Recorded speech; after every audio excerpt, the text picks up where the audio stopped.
দেশটা স্বাধীন হওয়ার পর গণভবন থেকে কে কি আনলো আর আমি কি নিয়ে আসলাম। গণভবনে এই প্রথম সাধারণ জনগণ এভাবে ঢুকবে। কোনোদিন তারা কল্পনাও করতে পেরেছে এভাবে তারা গণভবন দেখবে বা গণভবনের সব কিছু লুটপাট করে নিয়ে আসবে। হ্যাঁ, এখানে একটি কথা আছে, এই যে লুটপাটের যে বিষয়টা না, আপনারা অনেকেই দেখতেছি এই যে ভিডিওগুলো দেখতেছেন, যে যার মতো করে গণভবনে সব কিছু তুলে নিয়ে আসতেছে, এটাকে অনেকেই লুটপাট বলতেছেন। আমি বলবো এটা লুটপাট না রে ভাই।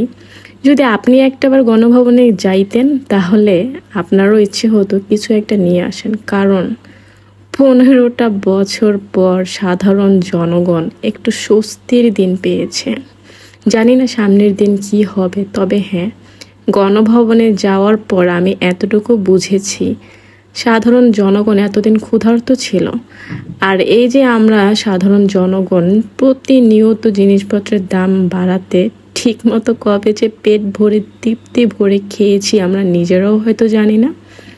এই গণভবনে যাওয়ার পর অন্তত একটা জিনিস বুঝলাম যে আমাদের সেই প্রধানমন্ত্রী কখনো এই দুঃখটা কেন বুঝেনি, জনসাধারণের এই নিত্য প্রয়োজনীয় জিনিসগুলোর দাম নিয়ে সাধারণ মানুষগুলোর যে হাহাকার ছিল সেটা সে কেন বুঝেনি। কারণ তার কোনো কিছুর অভাব ছিল না। সে তার গণভবনে নিত্য প্রয়োজনীয় জিনিসের কোনো কমতি রাখেনি।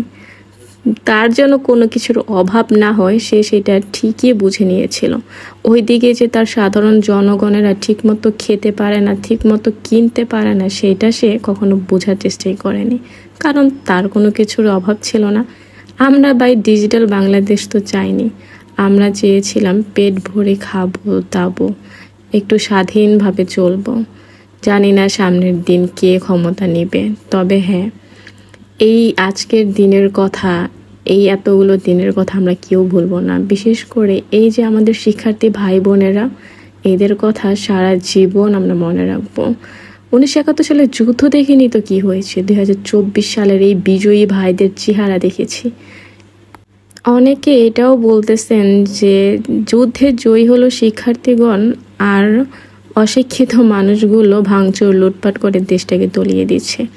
আপনি একটাবার লক্ষ্য করে দেখবেন প্লিজ যে আপনার আশেপাশে কোন জিনিসগুলো, কোন জায়গাগুলো ভাঙচুর হচ্ছে। ঠিক আছে, এই জিনিসটা একটু লক্ষ্য করবেন। সাধারণ জনগণের কোনো কিছু ভাঙচুর হচ্ছে কিনা সেটা দেখবেন। তাদের জিনিসে ভাঙচুর হচ্ছে যারা এতদিন আপনাদের বুকে গুলি চালিয়েছে। এই ভাঙচুরটুকু এখন একটু হবেই, কারণ মানুষের ক্ষুধার্ত মন ব্যাকুল হয়েছিল এই দিনটির জন্য। আপনি তো গুলি খাননি, আপনি তো রাস্তায় নেমে দেখেননি কিভাবে নৃশংসভাবে তাদেরকে গুলি করা হয়েছে, কিভাবে মারা হয়েছে আমাদের বোনদেরকে। যদি দেখতেন তাহলে এই ভাঙচুরের জন্য আপনার একটুও আফসোস হতো না। তবে হ্যাঁ, এটা আমাদের দেশের জন্য অনেক বেশি ক্ষতিকর, এটা আমরাও মানি। সবাইকে অনুরোধ করব দয়া করে এই ভাঙচুরগুলো আজকে যা করছেন সামনে আর কেউ এগুলো করবেন না, কারণ সামনে আমাদেরই আমাদের সোনার দেশ গড়ে তুলতে হবে।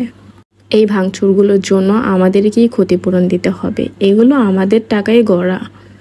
এখন আর আমরা অন্যের সম্পদ ধ্বংস করছি না, এখন আমরা নিজেদের সম্পদ নিজেরাই ধ্বংস করছি। দয়া করে আর কেউ এই কাজগুলো করবেন না।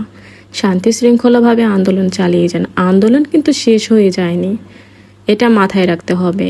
এতদিন পর আমার ভাইদের, আমার শিক্ষার্থী ভাইরা যে জন্য আন্দোলন করতেছে, আপনাদের এই দু একটা ভাঙচুর, দু একটা অশ্লীল কাজের জন্য যেন তাদের এই আন্দোলনটা দমে না যায়, দয়া করে একটু লক্ষ্য রাখবেন।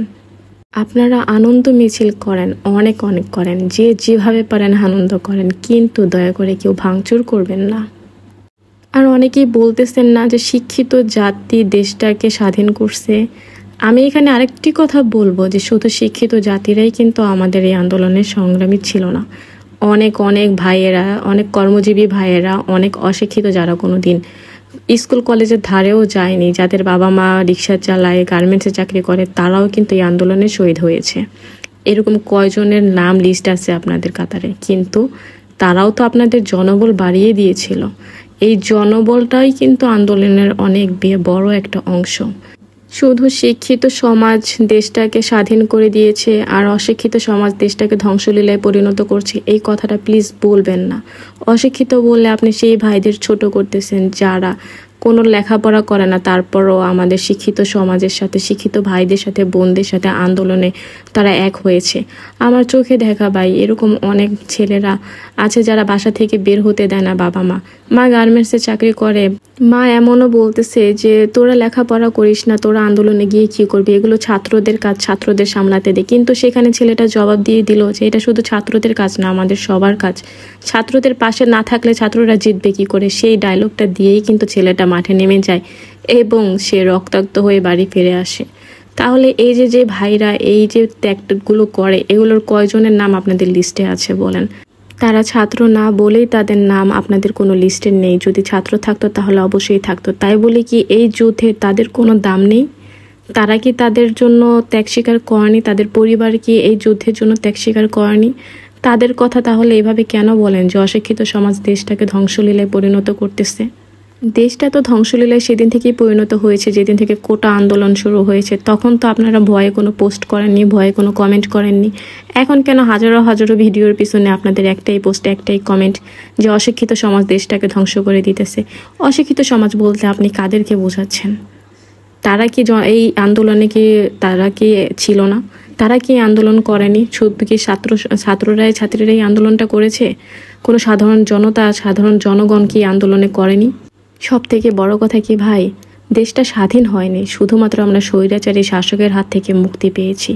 দয়া করে আর অশিক্ষিত সমাজ আর শিক্ষিত সমাজকে আলাদা করে দেখবেন না। যুদ্ধ হলে, যুদ্ধে নামলে অশিক্ষিত সমাজের এই খারাপ মানুষগুলোই কিন্তু আগে বুক পেতে দেয়।